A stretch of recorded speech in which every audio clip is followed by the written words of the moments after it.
فَإِنْ غُمَّ الْهِلَالُ وَشَهِدُوا عِنْدَ الْإِمَامِ بِرُؤْيَةِ الْهِلَالِ بَعْدَ الزَّوَالِ صَلَّى الْعِيدَ مِنَ الْغَدِ لِأَنَّ هَذَا تَأْخِيرٌ بِعُذْرٍ وَقَدْ وَرَدَ فِيهِ الْحَدِيثُ فَإِنْ حَدَثَ عُذْرٌ يَمْنَعُ مِنَ الصَّلَاةِ فِي الْيَوْمِ الثَّانِي لَمْ يُصَلِّهَا بَعْدَهُ۔ عید کی نماز سے متعلقہ مسائل بیان ہو رہے ہیں بھائی۔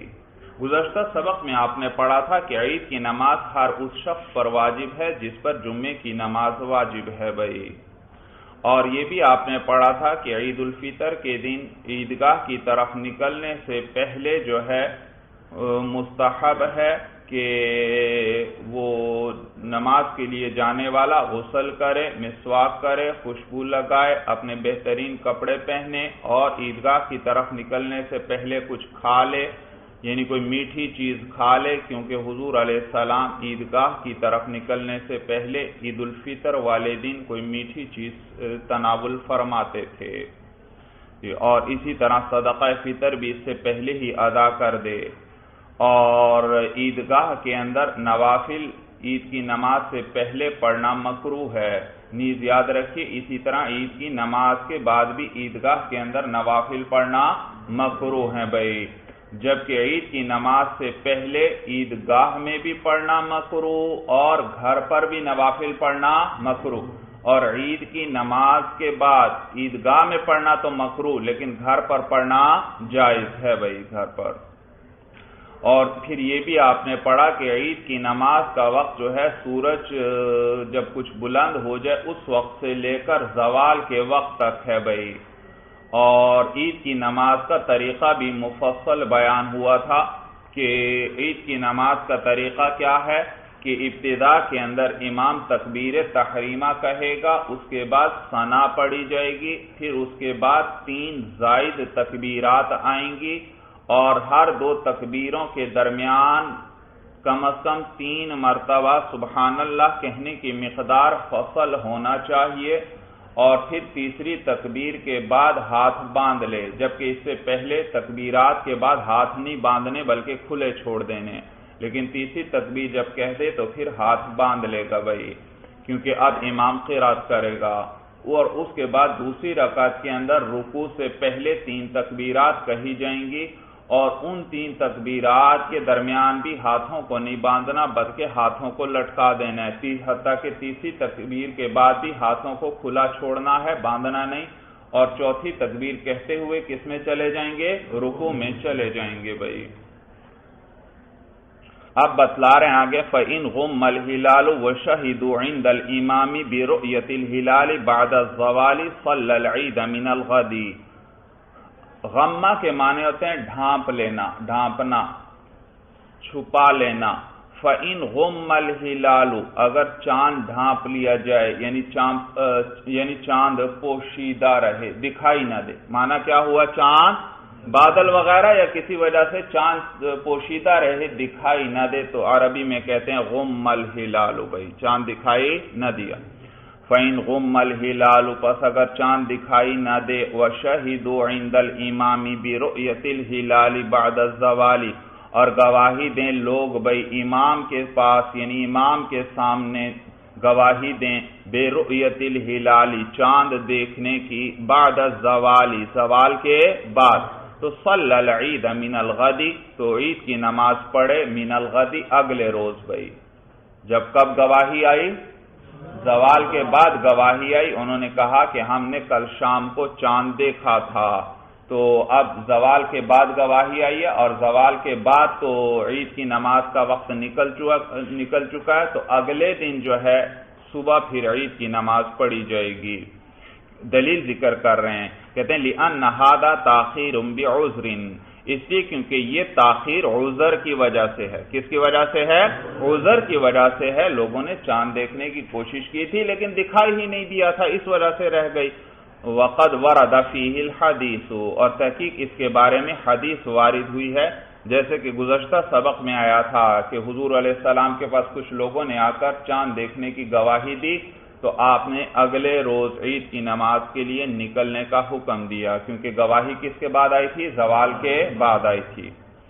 فَإِنْ حَدَثَ عُذْرٌ يَمْنَعُ مِنَ الصَّلَاةِ فِي الْيَوْمِ الثَّانِي لَمْ يُصَلِّهَا بَعْدَهُ، اگر اگلے روز بھی کوئی عذر پیش آ گیا اور عید کی نماز ادا نہ کی جا سکی تو کہتے ہیں بس اس کے بعد اس سے اگلے روز عید کی نماز ادا نہیں کی جائے گی، بس ایک دن تک عذر کی صورت میں عید الفطر کی نماز مؤخر کی جا سکتی ہے۔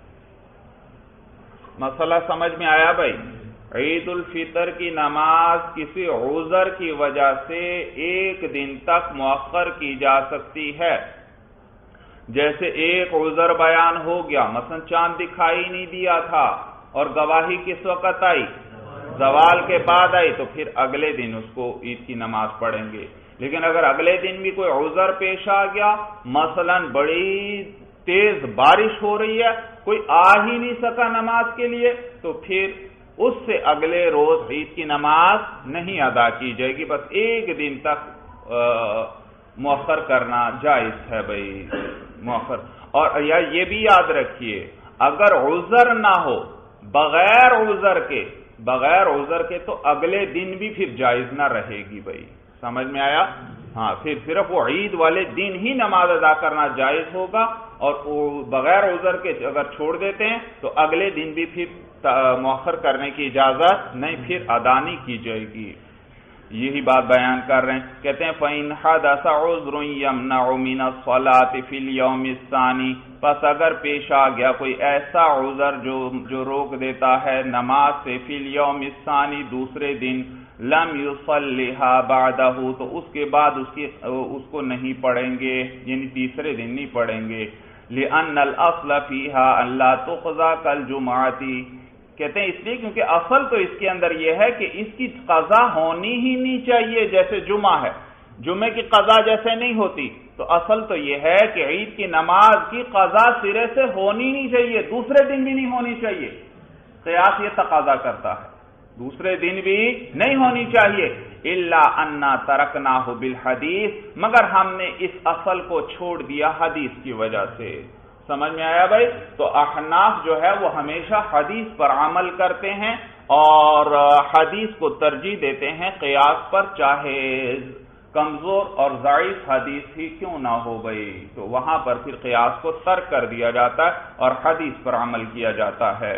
تو یہاں پر بھی حدیث آ گئی تھی، قیاس تو یہ تقاضا کر رہا تھا کہ جمعے کی جیسے قضا نہیں، عید کی بھی اگلے دن قضا نہیں ہونی چاہیے، لیکن حدیث میں چونکہ آ گیا تھا کہ حضور علیہ السلام نے اگلے دن عید کی نماز ادا فرمائی، تو ہم نے بھی قیاس کو ترک کرتے ہوئے کیا حکم بتلا دیا کہ اگلے دن اس کی قضا کی جائے گی۔ یہ معنی ہے الا انا ترکناہ، مگر یہ کہ ہم نے اس اصل کو چھوڑ دیا بالحدیث، حدیث کی وجہ سے، وقد ورد بالتاخیر الى اليوم الثانی عند العذر، اور تحقیق حدیث وارد ہوئی ہے مؤخر کرنے کے بارے میں الى اليوم الثانی دوسرے دن تک، عند العذر عذر کے وقت، بھائی عذر کی وجہ سے، عذر کے ہوتے ہوئے حدیث میں کب تک مؤخر کرنے کا ذکر آیا ہے؟ صرف دوسرے دن تک، لہذا صرف دوسرے دن تک ہی مؤخر کر سکتے ہیں، تیسرے دن تک مؤخر نہیں ہو سکتی، دوسرے دن بھی اگر رہ گئی پھر تیسرے دن ادا نہیں ہو سکتی۔ اور یہ بھی میں نے آپ کو بتلا دیا بغیر عذر کے دوسرے دن تک مؤخر کرنا بھی جائز نہیں ہے۔ وَيُسْتَحَبُّ فِي يَوْمِ الْأَضْحَى أَن يَغْتَسِلَ وَيَتَطَيَّبَ۔ اب عید الاضحیٰ یعنی جو قربانی کی عید ہے اس کا طریقہ بتلائیں گے، کہتے ہیں وَيُسْتَحَبُّ فِي يَوْمِ الْأَضْحَى، اور مستحب ہے عید الاضحیٰ والے دن، أَن يَغْتَسِلَ کہ نماز کے لیے جانے والا غسل کر لے، وَيَتَطَيَّبَ اور خوشبو لگا لے، لِمَا ذَكَرْنَاهُ اس وجہ سے جو ہم نے ذکر کر دی، وہ جو پیچھے ذکر یہ اجتماع والا دن ہے، تو اجتماع والے دن کیا ہونا چاہیے؟ غسل بھی ہونا چاہیے، اور انسان غسل بھی مسنون ہوگا اس روز، اور خوشبو لگانا بھی مسنون ہوگا۔ وَيُؤَخِّرَ الْأَكْلَ اور کھانے کو انسان مؤخر کر دے، وہ نمازی کھانا کو مؤخر کرے، حَتَّى يَفْرُغَ مِنَ الصَّلَاةِ یہاں تک کہ نماز سے فارغ ہو جائے۔ بھائی عید الفطر میں کیا تھا؟ عیدگاہ کی طرف جانے سے پہلے کوئی میٹھی چیز کھانا مسنون ہے، جبکہ عید الاضحیٰ والے دن عیدگاہ کی طرف نکلنے سے پہلے انسان کچھ نہ کھائے، یہی مسنون ہے۔ اور میں نے بتلایا تھا بھائی کہ اصل میں عید سے ماقبل کے جو ایام ہیں ان کی مخالفت تاکہ ہو جائے، خصوصاً عید الفطر میں، عید الفطر کے اندر عید کی نماز سے پہلے کے جو عید کے دن سے پہلے کے ایام میں روزہ ہوتا تھا، تو لہذا اب عید کے لیے نکلنے سے پہلے کچھ انسان کھا لے تاکہ پتہ چل جائے کہ روزہ نہیں ہے بھائی۔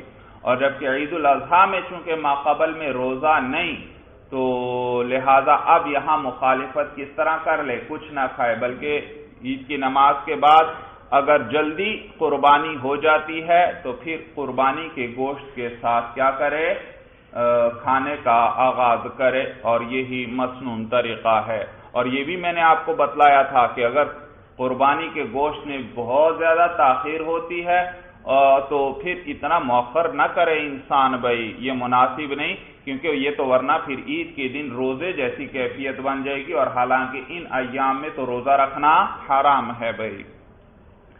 تو کہتے ہیں اور وَيُؤَخِّرَ الْأَكْلَ، اور کھانے کو مؤخر کر دے، حَتَّى يَفْرُغَ مِنَ الصَّلَاةِ، یہاں تک کہ نماز سے فارغ ہو جائے۔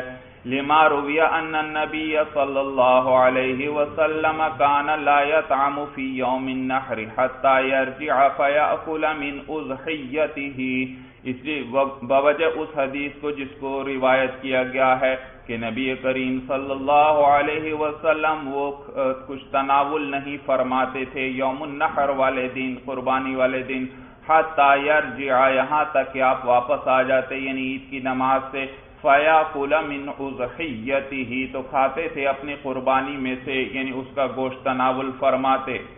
وَيَتَوَجَّهَ إِلَى الْمُصَلَّى، اور یہ کہ وہ نماز پڑھنے والا متوجہ ہو جائے عیدگاہ کی طرف، وَهُوَ يُكَبِّرُ، اس حال میں کہ وہ تکبیر کہہ رہا ہو، یعنی عیدگاہ کی طرف چلے کس طرح، تکبیر کہتے ہوئے چلے، لِأَنَّهُ صلی اللہ علیہ وسلم کان یکبر فی الطریق، اس لیے کیونکہ حضور صلی اللہ علیہ وسلم تکبیر کہتے تھے فی الطریق، راستے میں، جب عید الاضحیٰ کی نماز کے لیے چلتے تھے تو تکبیر کہتے تھے، اور کون سی تکبیر میں پہلے ذکر کر چکا ہوں، اللہ اکبر، وہی جو عید کے دنوں میں پڑھی جاتی ہے، اللہ اکبر لا الہ الا اللہ واللہ اکبر وللہ الحمد۔ تو فرق کیا ہے، عید الفطر میں یہ پڑھے گا لیکن آہستہ پڑھی جائے گی، اور عید الاضحیٰ والے دن بلند آواز سے جہرن بھائی۔ وَيُصَلِّي رَكْعَتَيْنِ كَالْفِطْرِ، اور 2 رکعتیں پڑھ لے گا کالفطری، کس کی طرح، عید الفطر کی طرح، یعنی اسی طرح 6 زائد تکبیرات کے ساتھ، كَذَلِكَ نُقِلَ، اسی طرح نقل کیا گیا ہے، یعنی اسی طرح طریقہ منقول ہے۔ وَيَخْطُبُ بَعْدَهَا خُطْبَتَيْنِ، اور اس عید کی نماز کے بعد امام خطبے دے گا 2 خطبے، لِأَنَّهُ صلی اللہ علیہ وسلم كَذَلِكَ فَعَلَ، اسے کیونکہ حضور علیہ السلام نے ایسا ہی فرمایا ہے۔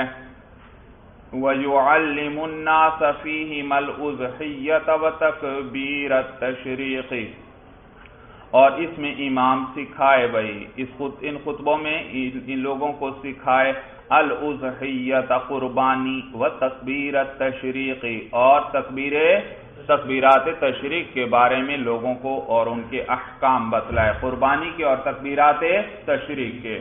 لِأَنَّهُ مَشْرُوعُ الْوَقْتِ، اس لیے کیونکہ یہی اس وقت کے مشروع ہیں، اس وقت کے مشروع احکام کیا ہے، شریعت نے ان اوقات میں انہی کا حکم دیا ہے، تو انہی کے احکام لوگوں کو سکھلائے وہ بھائی۔ معنی سمجھ میں آ گیا بھائی؟ تو کہتے ہیں لِأَنَّهُ مَشْرُوعُ الْوَقْتِ، کیونکہ یہی جو ہے اس وقت کے مشروع ہیں، یعنی جن کا حکم دیا گیا ہے۔ وَالْخُطْبَةُ مَا شُرِعَتْ إِلَّا لِتَعْلِيمِهِ، اور خطبہ مشروع نہیں ہے مگر ان کی تعلیم کے لیے۔ یہ عید کا خطبہ مشروع بھی کس لیے ہے، کس لیے شریعت نے اس کو جاری فرمایا ہے، انہی چیزوں کو لوگوں کو سکھانے کے لیے۔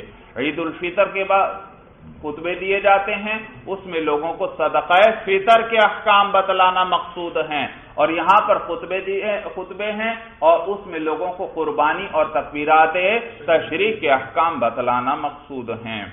فَإِن كَانَ عُذْرٌ يَمْنَعُ مِنَ الصَّلَاةِ فِي يَوْمِ الْأَضْحَى صَلَّاهَا مِنَ الْغَدِ وَبَعْدَ الْغَدِ وَلَا يُصَلِّيهَا بَعْدَ ذَلِكَ۔ فَإِن كَانَ عُذْرٌ بھائی عید الفطر کے اندر تو مسئلہ بیان ہو گیا کہ اگر عذر ہو تو ایک دن تک نماز مؤخر ہو سکتی ہے، اس سے زیادہ مؤخر نہیں، اور اگر عذر نہ ہو تو ایک دن تک بھی اگلے دن تک بھی مؤخر کرنا صحیح نہیں، پھر ہوگی نہیں اس کے بعد۔ جبکہ عید الاضحیٰ کے اندر ایسا نہیں، عید الاضحیٰ کے اندر اگر عذر ہو تو عید کی نماز دوسرے دن بھی ادا کی جا سکتی ہے، پھر اگر عذر پیش آیا تو اس سے اگلے دن یعنی تیسرے دن بھی ادا کی جا سکتی ہے، کیونکہ قربانی کے کتنے دن ہوتے ہیں؟ 3 دن ہوتے ہیں، تو یہ تیسرے دن تک مؤخر ہو سکتی ہے۔ اور وہاں پر تھا بغیر عذر کے اگلے دن بھی مؤخر نہیں کی جا سکتی عید الفطر میں، لیکن یہاں پر بغیر عذر کے بھی اگر مؤخر کرنا چاہے کوئی تو مؤخر کر سکتا ہے، یعنی ہو جائے گی، معنی یہ ہے اگر اگلے دن یا اس سے اگلے دن ادا کریں گے بغیر عذر کے بھی تو نماز ہو جائے گی۔ ہاں البتہ اس طرح کرنا برا ہے بھائی، کیونکہ جو منقول طریقہ ہے اس کی مخالفت کی گئی، منقول تو کیا ہے پہلے ہی دن ادا کی جائے۔ تو فرق سمجھ میں آیا بھائی؟ تو کہہ رہے ہیں بھائی فَإِن كَانَ عُذْرٌ يَمْنَعُ مِنَ الصَّلَاةِ فِي يَوْمِ الْأَضْحَى، اور اگر کوئی ایسا عذر ہے جو روکتا ہے نماز سے فی یوم الاضحیٰ قربانی والے دن، تو صلاها من الغد، تو اس کو پڑھیں گے اگلے دن، وبعد الغد، اور اس سے اگلے دن، ولا یصلیها بعد ذلك، اور اس کے بعد اس کو نہیں پڑھیں گے، لأن الصلاة مؤقتة بوقت الاضحیۃ فیقید بأیامها، اس لیے کیونکہ یہ نماز جو ہے موقتۃ، یہ مقید ہے بوقت الاضحیۃ، قربانی کے وقت کے ساتھ، فَيُقَيَّدُ بِأَيَّامِهَا، تو اس کو مقید کیا جائے گا اس قربانی کے ایام کے ساتھ، قربانی کے ایام ہی میں یہ نماز جائز ہوگی، اس کے بعد جائز نہیں، اور قربانی تو 3 دن ہوتی ہے، لہذا 3 دن کے اندر عذر کی وجہ سے مؤخر کرنا جائز ہے۔ لَكِنَّهُ مُسِيءٌ فِي التَّأْخِيرِ مِنْ غَيْرِ عُذْرٍ، لیکن یہ جو ہے برا عمل کرنے والا ہوگا، گناہگار ہوگا، فی التأخیر من غیر عذر، بغیر عذر کے مؤخر کرنے کی صورت میں، لمخالفت المنقول، بوجہ منقول طریقے کی مخالفت کے، کہ منقول تو یہ ہے کہ پہلے دن ادا کی جائے، بغیر عذر کے مؤخر کرنے کی صورت میں یہ برا عمل کرنے والا ہوا، اور عذر کی صورت میں پھر تو کوئی خرابی بھی نہیں ہے، وہاں تو عذر موجود ہے۔ وَالتَّعْرِيفُ الَّذِي يَصْنَعُهُ النَّاسُ لَيْسَ بِشَيْءٍ، اور تعریف جس کو لوگ کرتے ہیں، لَيْسَ بِشَيْءٍ، وہ کوئی چیز نہیں، وہ تعریف جس کو لوگ کرتے ہیں وہ کوئی چیز۔ بھائی تعریف یہ بعض لوگ کہتے ہیں اس طرح کرتے کہ جس دن یوم عرفہ ہوتا یعنی 9ویں ذی الحجہ ہوتی، اور آپ جانتے ہیں یوم عرفہ کیا ہے، کون سا دن ہے؟ 9ویں ذی الحجہ، تو حاجی 9ویں ذی الحجہ کو نکلتے ہیں مینا سے اور عرفات پہنچتے ہیں، اور غروب آفتاب تک وہاں رہتے ہیں اور پھر وہاں سے واپس چلتے ہیں بھائی۔ تو یہ مناسک کہاں سر انجام دیے جاتے ہیں؟ حج کے افعال، مکہ میں افعال یہ سر انجام دیے جاتے ہیں، وہ مخصوص مقام ہے بھائی۔ تو بعض لوگ کہتے ہیں یہیں پر صاحب ہدایہ فرما رہے ہیں یہیں پر ان کی مشابہت اختیار کرتے ہیں اور یوم عرفہ والے دن باہر نکل آتے ہیں، اکٹھے ہو جاتے ہیں، اور جیسے وقوف عرفہ والے دن وہاں حاجی کیا کرتے ہیں، اللہ کے سامنے کھڑے ہوتے ہیں، روتے ہیں، گڑ گڑاتے ہیں اور دعائیں مانگتے ہیں، وقوف کرتے ہیں، اسی طرح یہ لوگ بھی یہاں پر اس طرح کرتے ہیں بھائی۔ تو صاحب ہدایہ فرماتے ہیں کہ یہ کوئی چیز نہیں ہے، اس کی شریعت میں کوئی اصل نہیں ہے، وہ تو مخصوص جگہ یعنی عرفہ کے اندر اس طرح شریعت نے کرنے کا حکم دیا، اور وہ حج کے افعال میں سے ہے، جبکہ ہر جگہ پر ایسا کرنا صحیح نہیں ہے بھائی. بات سمجھ میں آ گئی؟ تو یہ جو اس طرح نکلتے ہیں اور ان عرفات والوں کی مشابہت اختیار کرتے ہیں، یہ ہے تعریف. یہ کیا ہے؟ تعریف. اور فرما رہے ہیں اس کی کوئی اصل نہیں ہے. تو کہتے ہیں وَالتَّعْرِيفُ الَّذِي يَصْنَعُهُ النَّاسُ لَيْسَ بِشَيْءٍ، اور وہ تعریف جس کو لوگ کرتے ہیں تو وہ کوئی چیز نہیں ہے. وَهُوَ، اور وہ یہ کہ أَن يَجْمَعَ النَّاسُ يَوْمَ عَرَفَةَ فِي بَعْضِ الْمَوَاضِعِ، وہ یہ کہ جمع ہو جاتے ہیں لوگ عرفہ والے دن فی بعض المواضع، بعض جگہوں کے اندر، تشبیحاً بالواقفین بعرفہ، مشابہت اختیار کرتے ہوئے ان لوگوں کے ساتھ جو وقوف کر رہے ہیں عرفہ کے اندر ان کے ساتھ. تو یہ کوئی چیز نہیں بھائی صاحب. اور دلیل کیا؟ اب وہ دلیل ذکر کر رہے ہیں. کہتے ہیں لِأَنَّ الْوُقُوفَ عُرِفَ عبادتاً مختصاً بمکان مخصوص، اس لیے کیونکہ وقوف جو ہے اس کو جانا گیا ہے ایک ایسی عبادت کے طور پر جو مخصوص ہے، بمکان مخصوص، کس کے ساتھ؟ مخصوص مکان یعنی مخصوص جگہ کے ساتھ. اور وہ کون سی جگہ ہے؟ عرفات ہے بھائی. اس جگہ کے ساتھ اس کو یہ عبادت مخصوص ہے. فلا یکون عبادتا دونہ، تو لہذا یہ وقوف عبادت نہ ہوگا دونہ، اس مخصوص جگہ کے علاوہ. اس مخصوص جگہ یعنی عرفات کے علاوہ کسی اور جگہ اس طرح کھڑے ہونا اور رونا اور گڑ گڑانا یہ کوئی عبادت نہیں ہے. سمجھ؟ ہاں خود روئے انسان گڑ گڑائے، لیکن یہاں پر دیکھو باقاعدہ لوگوں کو جمع کیا جاتا ہے اور سارے اجتماعی صورت میں کرتے ہیں، تو یہ درست نہیں ہے بھائی. خود اللہ کے سامنے جتنا بھی انسان روئے گڑ گڑائے وہ تو اور اچھا ہے، عاجزی کی علامت. سمجھ رہے؟ وہ عاجزی کی علامت ہے بھائی. تو کہتے ہیں فلا یکون عبادتا دونہ، تو یہ وقوف جو ہے عبادت نہ ہوگا دونہ، اس مخصوص جگہ کے بغیر.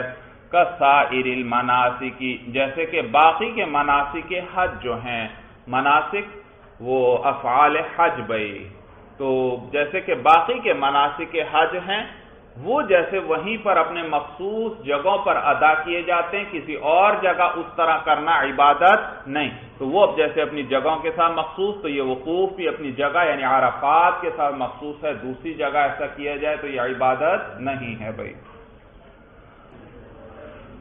فصل فی تکبیرات التشریق، وَيَبْدَأُ بِتَكْبِيرِ التَّشْرِيقِ بَعْدَ صَلَاةِ الْفَجْرِ مِنْ يَوْمِ عَرَفَةَ وَيَخْتِمُ عَقِيبَ صَلَاةِ الْعَصْرِ مِنْ يَوْمِ النَّحْرِ. فصل فی تکبیرات التشریق، یہ فصل ہے تکبیرات تشریق کے بیان میں. یاد رکھیے بھائی کہ یہاں ذکر آئے گا ایام تشریق کا اور ایام نحر کا. تو یہ جو عید کے 3 دن ہیں ان کو ایام نحر کہتے ہیں. کیا کہتے ہیں؟ ایام نحر بھائی. اور اس کے بعد پہلا دن جو ہے اس کو چھوڑ کر، عید کا پہلا دن چھوڑ کر دوسرا دن عید کا، تیسرا دن عید کا اور اس سے اگلا ایک دن، یہ 3 دن ایام تشریق کہلاتے ہیں. یعنی عید کا دوسرا دن، عید کا تیسرا دن اور اس سے اگلا دن، یہ 3 دن کیا کہلاتے ہیں؟ ایام تشریق. شرق یشرق، تشریق کے معنی ہیں کہ گوشت کے ٹکڑے کر کے اس کو دھوپ میں خشک کرنا بھائی، دھوپ میں خشک کرنا. آج کل تو اللہ تعالی نے مزید انعامات فرمائے اور اب آپ کوئی چیز محفوظ کرنا چاہتے ہیں فریج وغیرہ میں رکھتے ہیں اور محفوظ ہو جاتی ہے وہ چیز کافی عرصے کے لیے. قدیم زمانے میں چونکہ ایسا کوئی طریقہ نہیں تھا تو وہ پھر کیا کرتے تھے، اس گوشت کو نمک وغیرہ اور چیزیں لگا کر دھوپ میں رکھ دیتے اور یہ گوشت پھر خشک ہو جاتا اور پھر لمبے عرصے تک کے لیے محفوظ ہو جاتا تھا. آج بھی دنیا کے بہت سے علاقوں میں یہ طریقہ ابھی بھی جاری ہے بھائی. چنانچہ وہ کیا کرتے ہیں، گوشت کو اسی طرح دھوپ میں خشک کرتے ہیں اور یہ خشک گوشت یہ پتھر کی طرح سخت ہو جاتا ہے، خشک ہو جاتا ہے اور لمبے عرصے تک محفوظ رکھتا ہے، پھر جب پکاتے ہیں پھر اسی طرح نرم ہو جاتا ہے بھائی۔ تو یہ جو عمل ہے، یہ جو دھوپ میں گوشت کو خشک کیا جاتا ہے، اس کو تشریق کہتے ہیں۔ کیا کہتے ہیں؟ تشریق۔ تو ان 3 دنوں کے اندر چونکہ یہ گوشت کو، قربانی کے گوشت کو دھوپ میں خشک کیا جاتا، اس لیے ان ایام کو کیا کہنے لگے؟ ایام تشریق کہنے لگے بھائی۔ سمجھ میں آیا بھائی؟ تو خشک کیا جاتا مینا کے اندر، مثلا یوم النحر پہلا عید کا دن ہے، اس دن قربانیاں وغیرہ اکثر اسی دن ہو جاتی، اور پھر باقی 3 دن کیا کرتے تھے؟ گوشت کو خشک کرتے تھے۔ تو وہ یہ ایام تشریق ہیں بھائی، ایام تشریق۔ تو دیکھیے اب کتاب پر فصل فی تکبیرات التشریق، یہ فصل ہے تکبیرات تشریق کے بیان میں۔ وَيَبْدَأُ بِتَكْبِيرِ التَّشْرِيقِ بَعْدَ صَلَاةِ الْفَجْرِ مِنْ يَوْمِ عَرَفَةَ، اور ابتدا کرے تکبیر تشریق کی فجر کی نماز کے بعد من یوم عرفہ، یوم عرفہ والے دن، بھائی عید سے ایک دن قبل، یعنی 9ویں ذی الحجہ، یہ کیا ہے؟ یوم عرفہ۔ اور یوم عرفہ کو فجر کی نماز کے بعد ابتدا ہوگی یہ تکبیرات کہنے کی، یعنی ہر فرض نماز کے بعد ایک مرتبہ بلند آواز سے یہ تکبیر کہی جائے گی، جو اسی صفحے کی آخری سطر میں آ رہی ہے، اللہ اکبر لا الہ الا اللہ اللہ اکبر وللہ الحمد۔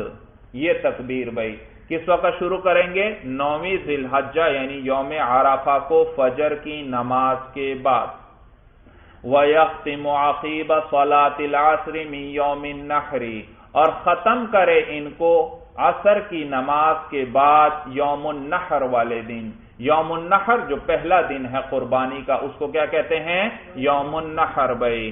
تو دیکھیے بھائی، میں نے آپ کو بتلایا عید کے یہ 3 دن ایام نحر ہیں، اور پہلے دن کے بعد اگلے 3 دن وہ کیا ہیں؟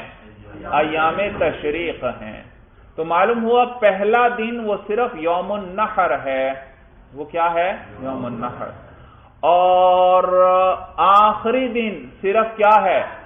یوم تشریق ہے، وہ یوم النحر نہیں۔ اور درمیان والے 2 دن وہ یوم النحر بھی ہیں اور یوم تشریق بھی ہیں بھائی۔ تو یہ یوم النحر کا ذکر آیا کہ عصر کی نماز کے بعد یوم النحر والے دن ان کو ختم کر دے، کہ عند ابی حنیفہ رحم اللہ، امام اعظم ابو حنیفہ رحم اللہ کے نزدیک بھائی کس وقت شروع کی؟ 9ویں ذی الحجہ کو فجر کی نماز کے وقت، تو فجر میں بھی آ گئی تکبیرات، ظہر کی نماز کے بعد بھی تکبیرات، عصر کی نماز کے بعد بھی، مغرب کی نماز کے بعد بھی، عشاء کی نماز کے بعد بھی، کتنی ہو گئیں؟ 5۔ اگلے دن یوم النحر آ گیا، عید والا دن، فجر کے بعد بھی، ظہر کے بعد بھی، عصر کے بعد بھی، تو یہ کل کتنے ہو گئے جی؟ 5 اور 3 8۔ تو گویا کل 8 نمازوں کے بعد یہ تکبیرات کہی جائیں گی امام اعظم ابو حنیفہ رحمہ اللہ کے نزدیک بھائی۔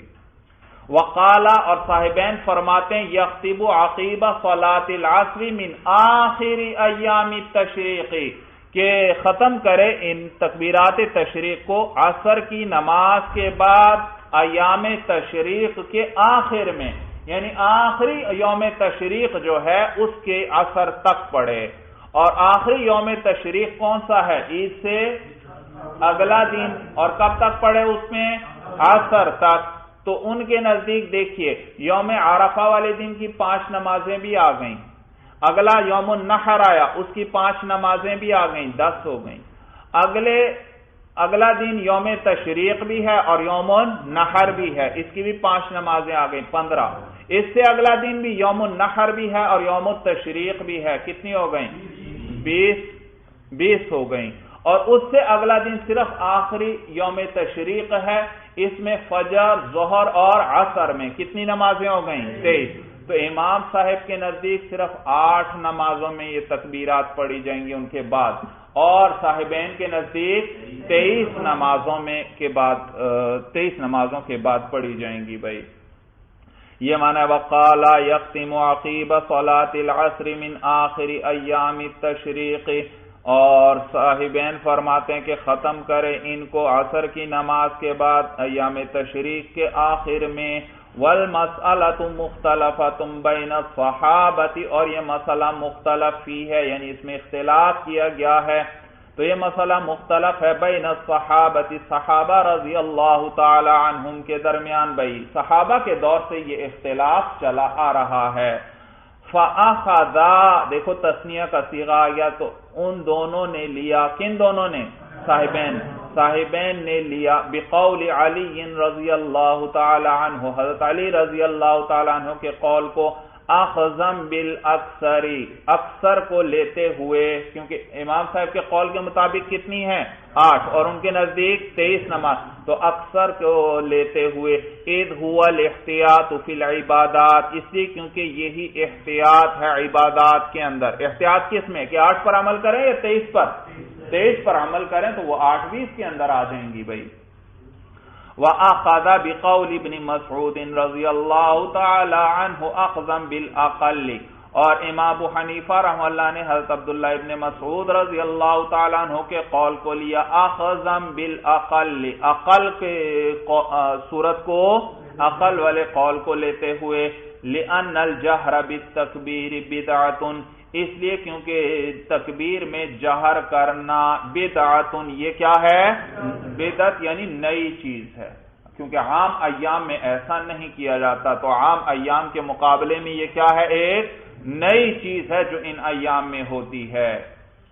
تو لہذا اس میں اقل والی صورت اختیار کرنا بہتر ہے. تو امام صاحب نے اس کو اختیار کیا. بات سمجھ میں آ گئی؟ تو بدعت کا وہ معنی نہ کرنا جو عام رائج ہے، اور آپ پڑھتے ہیں کہ بدعت حرام ہے. بدعت حرام، بدعت کا معنی ہوتا ہے نئی چیز، نئی چیز. اور علماء نے اس کی تقسیم کی ہے. بعض اوقات بدعت یعنی نئی چیز مباح ہوتی ہے، یعنی جائز ہوتی ہے. جیسے آج کل آپ نئے نئے لباس پہنتے ہیں، یہ تو اس زمانے میں نہیں تھے، یہ بھی بدعت ہے، لیکن یہ مباح ہے، جائز. آج کل آپ گاڑیوں میں گھومتے ہیں، بھائی یہ تو اس زمانے میں نہیں تھی، یہ بھی نئی چیز ہے، لیکن یہ کیا ہے؟ مباح ہے، جائز ہے بھائی. سمجھ میں آیا؟ اسی طرح کھانے پینے میں مختلف چیزیں آپ کھاتے ہیں، وسعت اختیار کرتے ہیں، یہ سب کیا ہیں؟ بدعت. لیکن کون سی قسم ہے؟ مباح ہے بھائی، مباح. اور بعض اوقات بدعت جو ہے وہ حرام ہوتی ہے، جیسے مذاہب باطلہ بھائی، نئی چیز دین کے اندر لانا یا نئے مذاہب، یہ سارا کیا ہے؟ یہ بدعت حرام ہے. اور بعض اوقات جو ہے یہ بدعت جو ہے یہ واجب ہوتی ہے. کیا ہوتی ہے؟ واجب ہوتی ہے بعض اوقات بدعت بھائی، علی طریق الکفایتی کی. سمجھ میں آیا؟ واجب علی الکفایہ ہوتا ہے. جیسے بھائی اس زمانے میں صرف اور نحو وغیرہ یہ علم نہیں تھے بھائی، یا آپ نے پڑھا ہے. اس کے بعد آہستہ آہستہ ان علوم کی تدوین کی علماء نے، اور لیکن یہ صرف اور نحو نہایت ضروری ہیں قرآن اور حدیث کو سمجھنے کے لیے. تو لہٰذا یہ ہے تو بدعت نئی چیز ہے، لیکن قرآن اور حدیث کو سمجھنا چونکہ ضروری، لہٰذا کچھ لوگوں کا ایسا ہونا ضروری ہے جو صرف اور نحو جاننے والے ہوں، اس کو انہوں نے سیکھا ہو تاکہ قرآن اور حدیث کو سمجھ سکیں بھائی. تو یہ واجب بدعت ہے، لیکن واجب علی الکفایہ ہے، فرض کفایہ کے طریقے پر بھائی. بات سمجھ میں آ گئی؟ تو بدعت کا وہ معنی جو رائج ہے وہ نہیں، یہاں مراد نئی چیز ہے، یعنی عام ایام میں اس طرح تکبیر اونچی آواز سے نہیں کہی جاتی، تو لہذا تو یہ نئی چیز ہے، تو اس میں کم والی صورت کو اختیار کیا جائے گا. یہ معنی ہے لِأَنَّ الْجَهْرَ بِالتَّكْبِيرِ بِدْعَةٌ، اس لیے کیونکہ تکبیر میں جہر کرنا یہ بدعت ہے. وَالتَّكْبِيرُ أَن يَقُولَ مَرَّةً وَاحِدَةً، اور تکبیر یہ ہے کہ یوں کہے ایک مرتبہ. یہ ایک مرتبہ کہنا ہر نماز کے بعد یہ واجب ہے بھائی.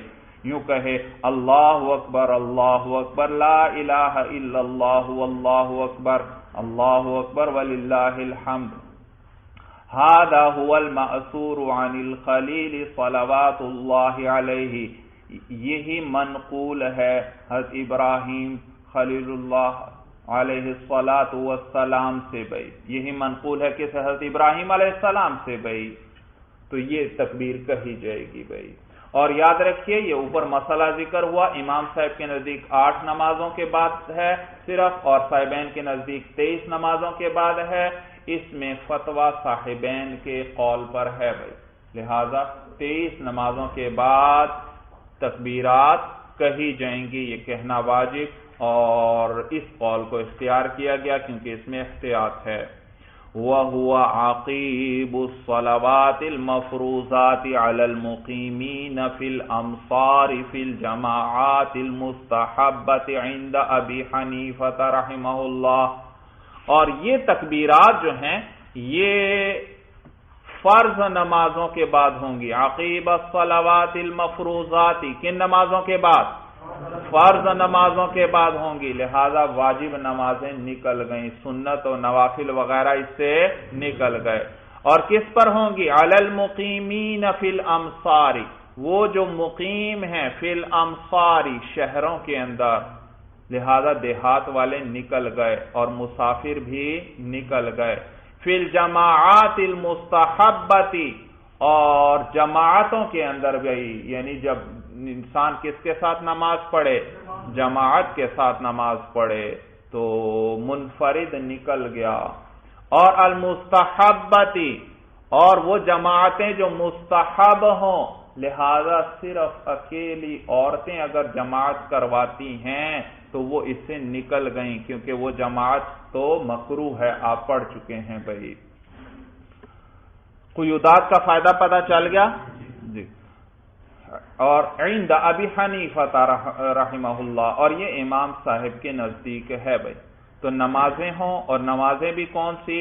فرض ہوں، اور وہ شخص کیسا ہو؟ مقیم ہو، اور کہاں پر مقیم ہو؟ شہر میں، دیہات میں نہ ہو، اور کون سی نماز ہو؟ جماعت کے ساتھ ہو، اور جماعت بھی کون سی ہو؟ مستحب ہو، یعنی اکیلے عورتوں کی نہ ہو بھائی۔ وَلَيْسَ عَلَى جَمَاعَاتِ النِّسَاءِ إِذَا لَمْ يَكُنْ مَعَهُنَّ رَجُلٌ، اور نہیں ہے عورتوں کی جماعت پر یہ تکبیرات جب نہ ہو ان کے ساتھ کوئی مرد، اگر کوئی مرد ان کی امامت کرنے والا نہ ہو تو پھر عورتوں پر یہ تکبیر نہیں ہے۔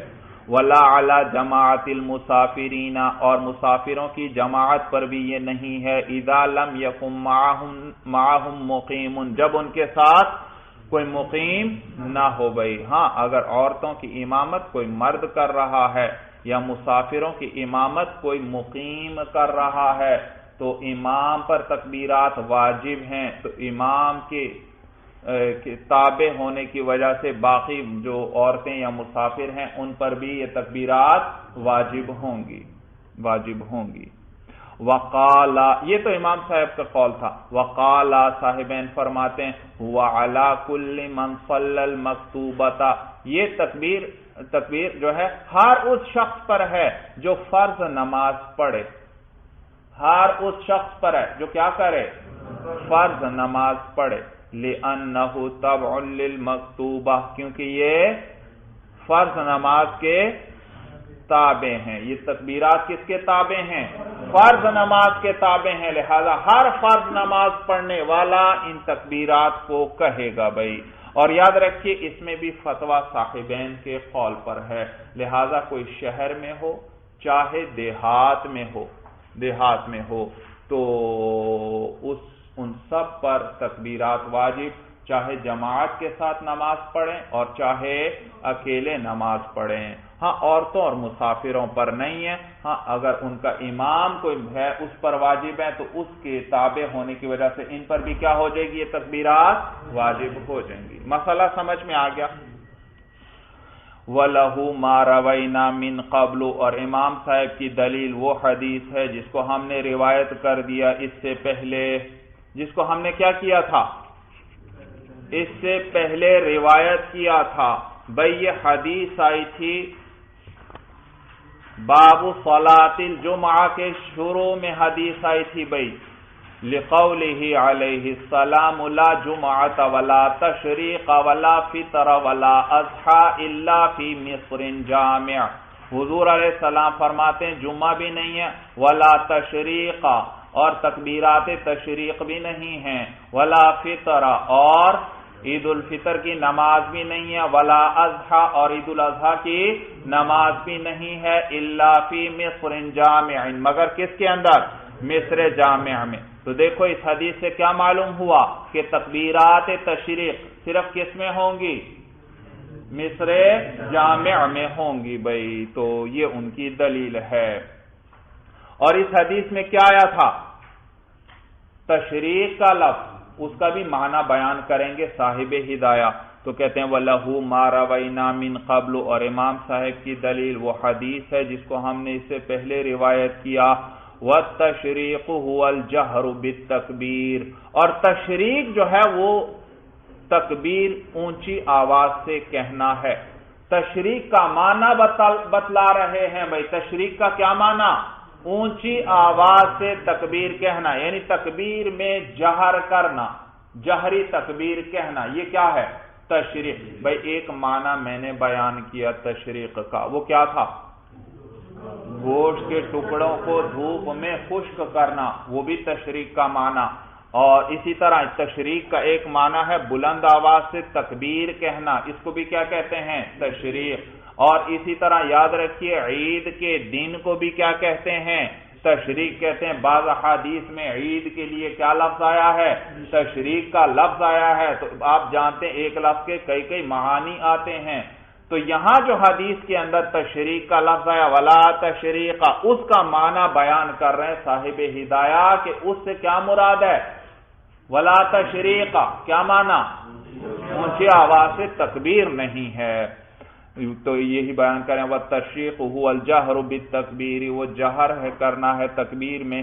قَذَا نُقِلَ عَنِ الْخَلِيلِ ابْنِ احمد، اسی طرح نقل کیا گیا ہے امام لغت خلیل ابن احمد رحمہ اللہ سے، انہوں نے یہ معنی اس کا بیان کیا کہ تشریق کا معنی ہے تکبیر میں جہر کرنا.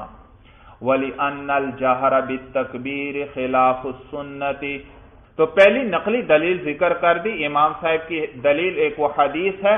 دوسری عقلی دلیل بھی ذکر کر رہے ہیں صاحب ہدایہ، کہتے ہیں وَلِأَنَّ الْجَهْرَ بِالتَّكْبِيرِ، اور اس لیے کیونکہ تکبیر میں جہر کرنا یعنی اونچی آواز سے کہنا خلاف السنت، یہ خلاف سنت ہے، یعنی عام ایام کے اندر دین کا حصہ نہیں ہے بھائی.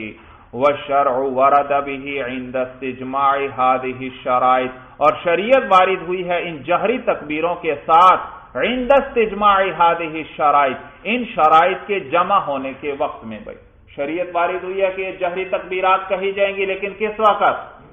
ان شرائط کے ساتھ جو شریعت نے ذکر کی ہیں کہ مقیم ہونا چاہیے، فرض نماز ہونی چاہیے، جماعت ہونی چاہیے وغیرہ. بھائی الا انه يجب على النساء، مگر یہ کہ یہ تکبیر عورتوں پر بھی واجب ہوگی اذا اقتدین بالرجل، جب وہ کس کی اقتدا کریں؟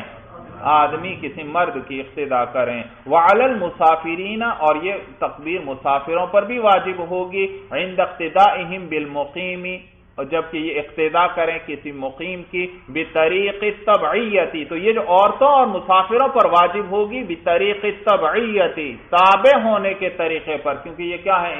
مقتدی ہیں اور امام کے تابع ہیں، تو امام پر واجب تو ان پر بھی واجب.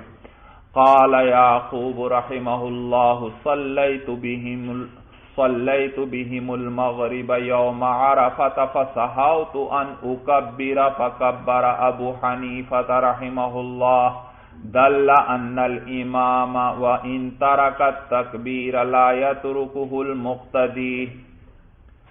یہاں سے مسئلہ یہ بیان کر رہے ہیں صاحب ہدایہ کہ امام اگر تکبیر کہنا بھول جائے تو اس کا یہ معنی نہیں کہ مقتدی بھی تکبیر چھوڑ دیں گے، بلکہ مقتدی پھر بھی کہے گا اور اونچی آواز سے کہے گا. اور تو امام کا تکبیر کے اندر امام ہونا ضروری نہیں، یعنی پہلے ہونا ضروری نہیں ہے. بھائی بات سمجھ میں آ گئی. چنانچہ واقعہ ذکر کر رہے ہیں کہ امام ابو یوسف رحمہ اللہ فرماتے ہیں کہ میں نے مغرب کی نماز پڑھائی یوم عرفہ والے دن بھائی. میں نے کون سی نماز پڑھائی؟ مغرب والی نماز پڑھائی بھائی کتاب الحج میں ذکر آئے گا کہ یوم عرفہ والے دن جب سورج غروب ہو جائے تو پھر حاجی وہاں سے واپس روانہ ہوں گے اور مزدلفہ کی طرف جو مینا کی طرف واپس آتے ہوئے درمیان میں ایک جگہ آتی ہے، اس کا کیا نام ہے؟ مزدلفہ. اور عند الاحناف یہاں رات گزارنا واجب ہے. اور عرفات والے دن اس دن میں بھی عصر اور ظہر کی نماز اکٹھی ادا کی جاتی ہے. اسی طرح مغرب کی نماز جب سورج غروب ہوا تو انسان کہاں پر تھا؟ حاجی کہاں پر تھا؟ عرفات میں. سورج غروب ہونے کے بعد نکلے گا نا وہاں سے، لیکن وہاں مغرب کی نماز نہیں پڑھنی، راستے میں بھی نہیں پڑھنی، مزدلفہ پہنچ کر وہاں ادا کریں گے جبکہ تقریباً عشاء کا وقت ہو چکا ہوگا یا چاہے تاخیر ہو گئی ہو کچھ جتنی بھی، تو وہ جب وہاں پہنچ جاتے ہیں پھر وہاں مغرب اور عشاء کی نماز اکٹھی ادا کی جاتی ہے. تو وہ امام ابو یوسف رحمہ اللہ فرماتے ہیں کہ میں نے مغرب کی نماز پڑھائی ان مسافروں کو اور یوم عرفہ والے دن، تو میں بھول گیا نماز کے بعد تکبیر کہنا. امام ابو یوسف رحمہ اللہ تکبیر کہنا بھول گئے. تو کہتے ہیں امام اعظم ابو حنیفہ رحمہ اللہ جو مقتدیوں میں شامل تھے، پیچھے نماز ادا کر رہے تھے، انہوں نے تکبیر کہی اور یاد کروائی بھائی. تو انہوں نے بھی کہی اور پھر انہوں نے. تو بتلانا وہی مقصد ہے کہ اگر امام بھول جائے تو مقتدی نہیں چھوڑیں گے. جیسے یہاں امام بھول گیا تھا لیکن امام صاحب جو پیچھے موجود تھے آپ نے تکبیر کہی بھائی. اور قال یعقوب، یاد رکھیے یہ امام ابو یوسف رحمہ اللہ کا اصل نام ہے. ابو یوسف تو ان کی کنیت ہے اور نام کیا ہے؟ یعقوب بھائی یعقوب. اور یہ عموماً طلباء ایک دوسرے سے سوال بھی کرتے ہیں کیونکہ ان کا ہمیشہ اکثر جگہ ان کا کنیت ہی استعمال ہوتی ہے، تو عام طلباء کو بعض اوقات علم نہیں ہوتا تو سوال کرتے ہیں کہ بھائی امام ابو یوسف رحمہ اللہ کا نام کیا ہے بھائی، نام کیا ہے؟ تو یہ ان کا نام یعقوب تھا بھائی. قال یعقوب، امام ابو یوسف رحمہ اللہ فرماتے ہیں صلیت بہم المغرب، میں نے ان مسافروں کو میں نے مغرب کی نماز پڑھائی یوم عرفہ، یوم عرفہ والے دن. فَصَحَوْتُ أَنْ أُكَبِّرَ، تو میں بھول گیا تکبیر کہنا. فَكَبَّرَ ابو حنیفہ رحمہ اللہ، تو تکبیر کہی امام اعظم ابو حنیفہ رحمہ اللہ نے. سمجھ میں آیا بھائی؟ امام صاحب کے اعتماد دیکھیے کہ نماز کے لیے کس کو آگے کیا ہے؟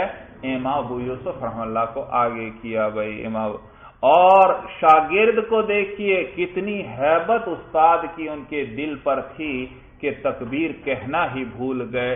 اتنے بڑے فقیہ ہیں بھائی، دنیا کو مسائل بتا رہے ہیں لیکن استاد کے ادب اور احترام کا اور ان کی ہیبت کا ان کے دل پر ایسا اثر کہ اس دن تکبیر کہنا ہی بھول گئے بھائی.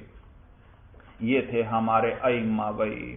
فَصَحَوْتُ أَنْ أُكَبِّرَ، تو میں بھول گیا تکبیر کہنا. فَكَبَّرَ ابو حنیفہ رحمہ اللہ، تو تکبیر کہی امام اعظم ابو حنیفہ رحمہ اللہ نے.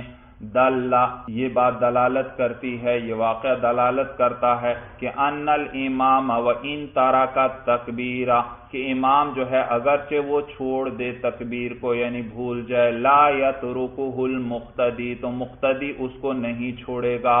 وَهَذَا لِأَنَّهُ لَا يُؤَدَّى فِي حُرْمَةِ الصَّلَاةِ، اور یہ اس وجہ سے مقتدی نہیں چھوڑے گا بھائی مقتدی کے ذمے تو امام کی اقتداء لازم ہے. کہتے ہیں بھائی یہاں اقتداء، یہ تو اب نماز کیا ہو چکی ہے؟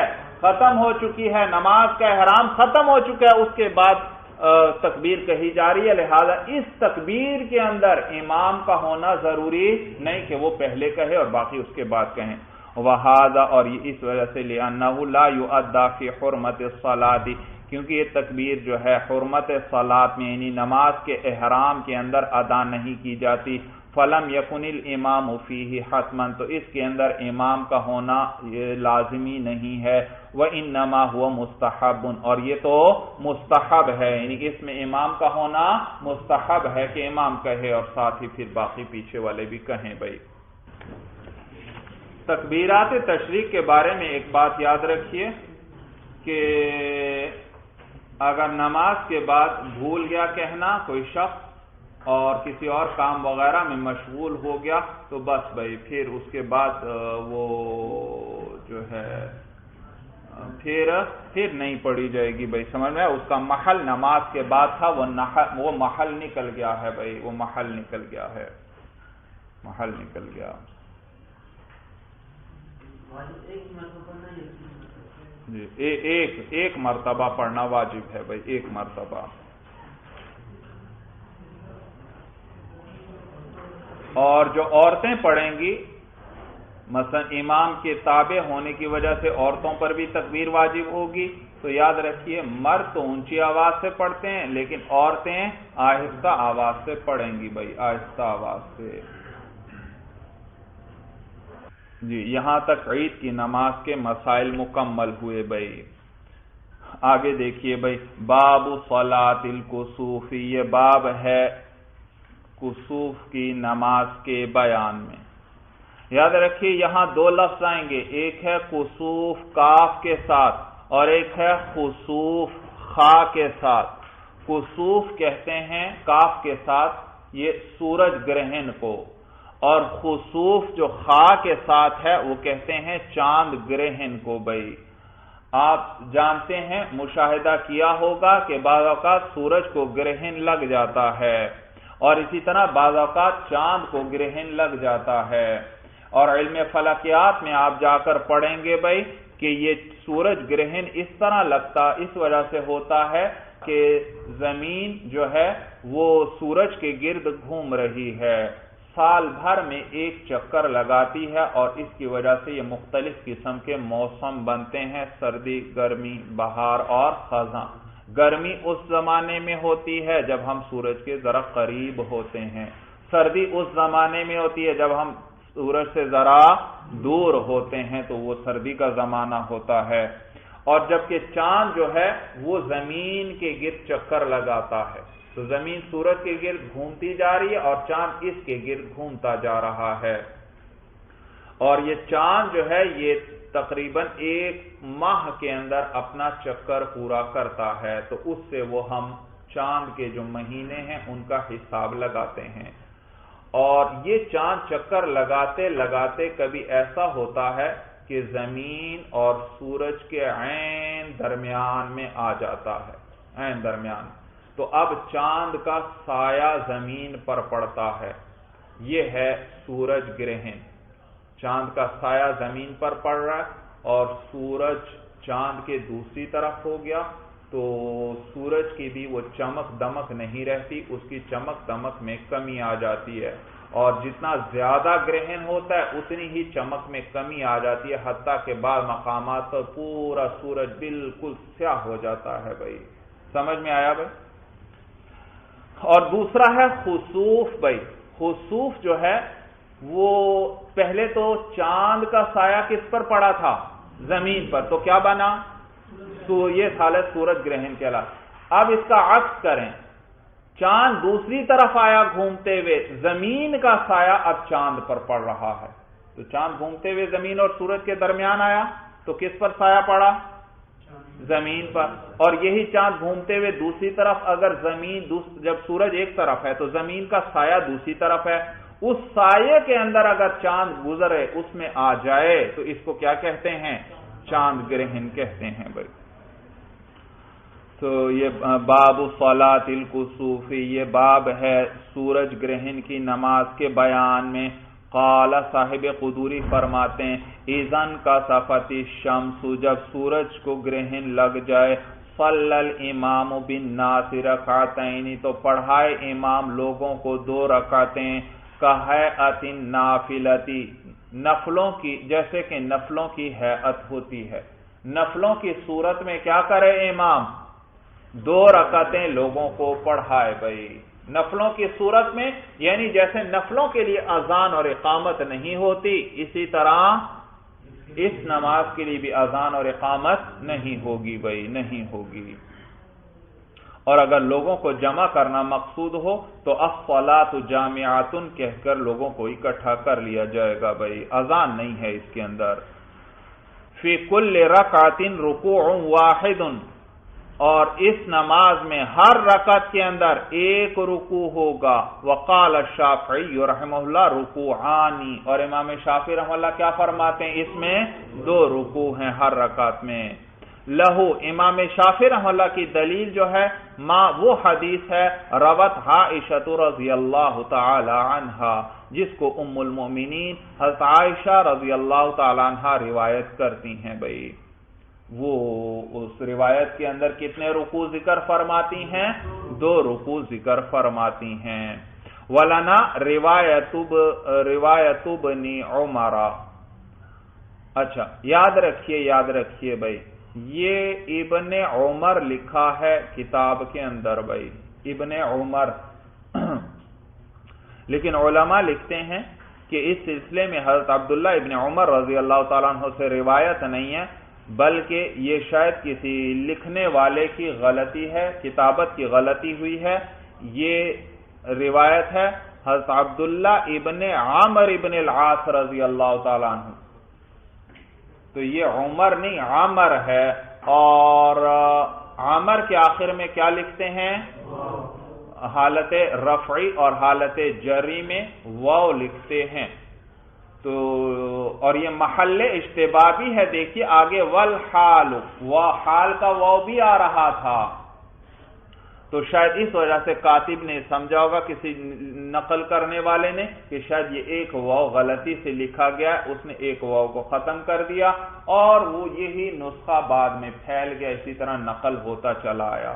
تو یہ ابن عمر نہیں بلکہ کیا ہے؟ ابن عامر ہے بھائی۔ تو ولنا، ہماری دلیل جو ہے روایت ابن عامر، ابن عمر رضی اللہ تعالیٰ عنہما کی حدیث ہے، والحال اکشف علی الرجال لقربهم فکان الترجیح لروایته۔ بھئی ایک حدیث آ گئی حضرت عائشہ رضی اللہ تعالیٰ عنہ کی، وہ فرماتی ہیں 2 رکوع فرمائے حضور علیہ السلام نے، اور دوسری روایت آئی حضرت عبداللہ ابن عامر رضی اللہ تعالیٰ عنہ کی، وہ فرماتے ہیں کہ 1 رکوع ہوگا۔ آگے دلیل اب ہماری ابھی چل رہی ہے کہ ہم نے اس حضرت ابن عمر رضی اللہ تعالیٰ عنہ کی حدیث کو ترجیح دی، کیونکہ نماز کا حال وہ مردوں پر زیادہ واضح ہوگا، اس وجہ سے کہ مرد جو ہیں وہ امام کے قریب ہوتے ہیں اور عورتوں کی صف تو پیچھے ہوتی ہے، تو لہذا ترجیح کس کو دی ہم نے؟ یہ حضرت ابن عمر رضی اللہ تعالیٰ عنہ کی حدیث کو۔ بات سمجھ میں آ گئی؟ تو کہتے ہیں والحال اکشف علی الرجال، اور حال یعنی نماز کا جو حال ہے یا امام کا جو حال ہے، اکشف علی الرجال وہ زیادہ کھلا ہوتا ہے، زیادہ واضح ہوتا ہے، علی الرجال مردوں پر، لقربہم ان کے قریب ہونے کی وجہ سے، فکان الترجیح لروایتہ تو ترجیح جو ہے حضرت ابن عمر کی روایت کو ہوگی، ان کی روایت کو ترجیح ہوگی۔ اور امام محمد رحمہ اللہ تطبیق بھی دیتے ہیں، وہ فرماتے ہیں کہ حضرت عائشہ رضی اللہ تعالیٰ عنہ کی حدیث میں جو 2 رکوع کا ذکر آیا ہے، شاید اس کی وجہ ممکن ہے یہ ہو کہ ان نمازوں میں حضور علیہ السلام نے بے انتہا طویل قرات کی، خوب طویل قرات کی، اور پھر اس کے بعد خوب طویل رکوع کیا، خوب طویل رکوع کیا، حتیٰ کہ روایت میں آتا ہے کہ یوں لگتا تھا کہ حضور علیہ السلام اب رکوع سے سر ہی نہیں اٹھائیں گے، اتنا لمبا رکوع کیا۔ تو شاید رکوع زیادہ طویل ہوا تو بعض صحابہ سمجھے ہوں کہ اب حضور علیہ السلام رکوع سے اٹھ گئے ہیں، وہ اٹھے ہوں، اور ان کو اٹھتا دیکھ کر پیچھے والے بھی سمجھے شاید حضور علیہ السلام اٹھے ہیں رکوع سے، سیدھے ہوئے ہیں، تو پیچھے والے بھی سیدھے ہوئے، اور عورتیں تو سب سے پیچھے تھیں، انہوں نے جب اپنے سے اگلی صفوں کو اٹھتے ہوئے دیکھا تو وہ بھی سمجھی شاید اٹھے ہیں، وہ بھی اٹھی اوپر، لیکن اگلی صف والے جب اٹھے دیکھا حضور علیہ السلام ابھی رکوع ہی میں ہیں، وہ پھر رکوع میں چلے گئے، تو ان کو دیکھ کر پچھلی صفیں بھی پھر رکوع میں گئیں، اور اسی طرح عورتوں کی صفیں بھی شاید پھر رکوع میں چلی گئی، تو وہ کیا سمجھی شاید 2 رکوع ہوئے ہیں بھائی، یہ انہوں نے تطبیق کی صورت بیان کی ہے بھائی۔ وَيُطَوِّلُ الْقِرَاءَةَ فِيهِمَا، اور لمبی کرے قرات امام جو ہے فیہما ان دونوں رکعتوں میں، خوب لمبی قرات کی جائے گی بھائی، خوب لمبی قرات بھائی، حتیٰ کہ پہلی رکعت میں کہتے ہیں سورہ بقرہ کے بقدر ہو اور دوسری میں سورہ آل عمران کے بقدر بھائی۔ وَيُخْفِي عِنْدَ أَبِي حَنِيفَةَ رحمہ اللہ، اور اخفا کرے گا امام صاحب کے نزدیک، یعنی آہستہ آواز سے قرات پڑھے گا، آہستہ آواز سے قرآن پڑھے گا۔ وَقَالَا يَجْهَرُ، اور صاحبین فرماتے ہیں کہ امام کیا کرے گا؟ جہر کرے گا، جہر کرے گا، اور یاد رکھیے فتویٰ امام صاحب کے قول پر ہے، اس میں قرات آہستہ آواز سے کی جائے گی۔ وعن محمد رحمہ اللہ مثل قول ابی حنیفہ رحمہ اللہ، اور امام محمد رحمہ اللہ سے ایک قول جو ہے امام اعظم ابو حنیفہ رحمہ اللہ کے قول کی طرح بھی روایت ہے بھائی۔ کس کی طرح؟ ہاں، تو امام محمد رحمہ اللہ کا ایک قول تو پیچھے آ گیا، صاحبین کیا فرماتے ہیں؟ جہر کرے گا، اور ایک روایت امام محمد رحمہ اللہ سے کیا آئی کہ اخفا کرے گا، تو گویا طرفین ایک طرف ہو گئے اور امام ابو یوسف رحمہ اللہ دوسری طرف رہ گئے بھائی جی۔ تو بہرحال یہ ایک روایت آئی ہے ان سے۔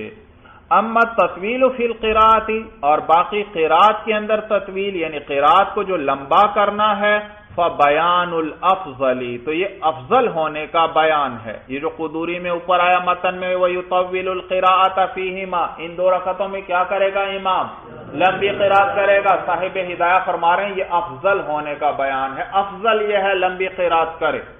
وَيُخَفِّفُ إِنْ شَاءَ، اور اگر چاہے تو ہلکی کرے یعنی تھوڑی قرات کرے انشاء اگر چاہے، لِأَنَّ الْمَسْنُونَ اسْتِعَابُ الْوَقْتِ بِالصَّلَاةِ وَالدُّعَاءِ، اس لیے کیونکہ مسنون جو ہے وہ اس گرہن کے وقت کو گھیر لینا ہے، بالصلاۃ والدعاء، نماز اور دعا کے ساتھ۔ مسنون کیا ہے؟ وہ جو سورج گرہن کا جتنا وقت ہے اس وقت کو گھیر لے نماز اور دعا۔ تو اگر نماز لمبی کی ہے تو پھر دعا کچھ مختصر ہو جائے گی لیکن پورے وقت کو گھیر لے، اور اگر قرات تھوڑی کرے گا تو پھر کیا کر لے؟ دعا لمبی کر لے تاکہ پورے وقت کا احاطہ ہو جائے۔ یہ معنی ہے کیونکہ مسنون جو ہے وہ اس وقت کا گھیر لینا ہے نماز اور دعا کے ساتھ۔ فَإِذَا خَفَّفَ أَحَدَهُمَا طَوَّلَ الْآخَرَ، تو جب ان دونوں میں سے ایک کو مختصر کرے تو دوسرے کو لمبا کر دے۔ وَأَمَّا الْإِخْفَاءُ وَالْجَهْرُ فَلَهُمَا رِوَایَةُ عَائِشَةَ رَضِيَ اللَّهُ تَعَالَى عَنْهَا أَنَّهُ صلی اللہ علیہ وسلم جَهَرَ فِيهَا، اور باقی اخفاء اور جہر جو ہے تو اس میں صاحبین کی دلیل جو ہے عائشہ رضی اللہ تعالی عنہ کی حدیث ہے کہ حضور علیہ السلام نے اس میں جہر فرمایا۔ ولی ابی حنیفہ رحمہ اللہ روایت ابن عباس وسمورۃ بن جندب، اور امام صاحب کی دلیل جو ہے ابن عباس اور حضرت سمرہ بن جندب رضی اللہ تعالی عنہم کی حدیث ہے۔ وَتَرْجِيحُ قَدْ مَرَّ مِنْ قَبْلُ، اور ترجیح پہلے گزر چکی ہے۔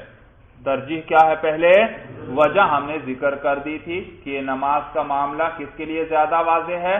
مردوں کے لیے، تو اس لیے ان کی روایت کو امام صاحب نے ترجیح دی ہے۔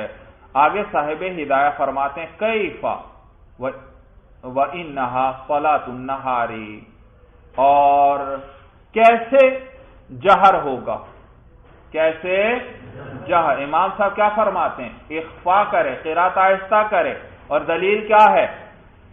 وہ 2 روایتیں حضرت ابن عباس رضی اللہ تعالیٰ عنہما سے اور حضرت سمرہ بن جندب رضی اللہ تعالیٰ عنہ سے روایت ہے.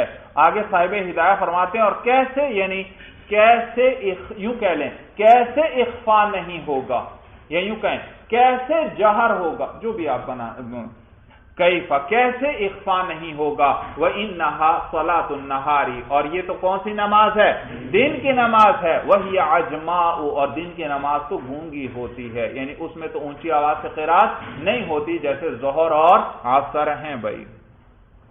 وَيَدْعُ بَعْدَهَا اور اس کے بعد دعا کرے حتی تنجلی الشمس یہاں تک کہ سورج روشن ہو جائے کھل جائے. لقولہ صلی اللہ علیہ وسلم بوجہ حضور علیہ السلام کے قول کے کہ آپ فرماتے ہیں اذا رأیتم من هذه الافظاع شیئا کہ جب تم ان ڈرانے والی چیزوں میں سے کوئی چیز دیکھو فرغبوا الی اللہ بالدعاء تو تم رغبت کرو اللہ کی طرف دعا کے ساتھ. جب تم ان ڈرا دینے والی چیزوں میں سے ان ہولناک چیزوں میں سے کوئی چیز دیکھو تو اللہ کی طرف دعا کے ساتھ رغبت کرو. تو یہ بھی سورج گرہن جو ہے یہ بھی ایک گھبرا دینے والی چیز ہے. سورج کی روشنی ختم ہو جاتی ہے اور بعض اوقات تو بالکل تاریکی چھا جاتی ہے انسان ڈر جاتا ہے. تو اس وقت ان مواقع پر حضور علیہ السلام نے کیا حکم دیا ہے کس کی طرف رغبت کرنی چاہیے دعا کی طرف رغبت. تو یہ دلیل ہے اس بات. اور نیز نماز کے بعد دعا کرے کیونکہ وَالسُنَّةُ فِي الْأَدْعِيَةِ تَأْخِيرُهَا عَنِ الصَّلَاةِ کہ دعاؤں کے اندر سنت جو ہے وہ ان کو مؤخر کرنا ہے نماز سے. وَيُصَلِّي بِهِمُ الْإِمَامُ الَّذِي يُصَلِّي بِهِمُ الْجُمْعَةَ اور لوگوں کو وہی امام جماعت پڑھائے نماز پڑھائے جو ان کو جمعے کی نماز پڑھاتا ہے. وَإِن لَّمْ يَحْضُرْ اور اگر وہ امام حاضر نہ ہو تو صَلَّى النَّاسُ فُرَادًا تو لوگ اکیلے نماز پڑھ لیں اکیلا ہر شخص نماز پڑھ لے. تحرزاً عن الفتنة فتنے سے بچنے کے لیے کیونکہ فتنے کا احتمال ہے لوگ زیادہ ہوں گے اور ہر شخص چاہے گا کوئی بات چاہیں گے فلاں بزرگ کو مقدم کیا جائے اور بات چاہیں گے فلاں بزرگ کو مقدم کیا جائے. وَلَيْسَ فِي خُسُوفِ الْقَمَرِ جَمَاعَةٌ اور خسوف قمر یعنی چاند گرہن کے اندر کوئی جماعت نہیں ہے یعنی مسنون نہیں ہے. لِتَعَذُّرِ الْاجْتِمَاعِ فِي اللَّيْلِ کیونکہ چاند گرہن تو رات کو لگے گا تو رات کے وقت لوگوں کا جمع ہونا مشکل ہے. یہ معنی ہے لِتَعَذُّرِ الْاجْتِمَاعِ فِي اللَّيْلِ رات کے وقت لوگوں کے اکٹھا ہونا مشکل ہونے کی وجہ سے. اَوْ لِخَوْفِ الْفِتْنَةِ یا فتنے کا خوف ہونے کی وجہ سے کیونکہ رات کا وقت ہے اتنے لوگ اکٹھے ہوں گے تو کہیں ایسا نہ ہو کوئی فتنہ وغیرہ نہ شروع ہو جائے بھائی. وَإِنَّمَا يُصَلِّ كُلُّ وَاحِدٍ بِنَفْسِهِ اور ہر ایک جو ہے وہ خود اکیلا پڑھے گا چاند گرہن میں بھائی اس کی کیا دلیل ہے کہتے ہیں لِقَوْلِهِ صلی اللہ علیہ وسلم اِذَا رَأَيْتُمْ شَيْئًا مِّنْ هَذِهِ الْأَحْوَالِ فَافْزَعُوا إِلَى الصَّلَاةِ کیونکہ حضور علیہ السلام فرماتے ہیں جب تم ان چیزوں میں سے اذا رأیتم شیئا جب تم دیکھو کوئی چیز من هذه الاحوال ان ہولناک چیزوں میں سے فافزعوا الى الصلاة تو پناہ پکڑو نماز کی طرف سہارا لو کس کا تو پھر نماز کا سہارا لو. تو لہذا اس میں کوئی جماعت وغیرہ نہیں ہے خسوف قمر میں ہر شخص جو ہے وہ اپنی اپنی نماز ادا کرے اور مسجد میں حاضر ہونا بھی مسنون نہیں ہے اپنے اپنے گھر پر ہی پڑھے بھائی. وَلَيْسَ فِي الْكُسُوفِ خُطْبَةٌ اور کسوف کے اندر یعنی سورج گرہن کے اندر خطبہ نہیں ہے بھائی. کیوں خطبہ اس میں کیوں نہیں ہے جماعت جمع ہوئی ہے لوگ اکٹھے ہوئے ہیں جماعت ہو رہی ہے کہتے ہیں لِأَنَّهُ لَمْ يُنْقَلْ کیونکہ یہ منقول نہیں ہے بھائی حضور علیہ السلام سے منقول نہیں ہے کہ آپ نے خطبہ دیا ہو بھائی. جی چلیے بس بھائی هذا هو المرام. اللہ اعلم بحقیقت الکلام.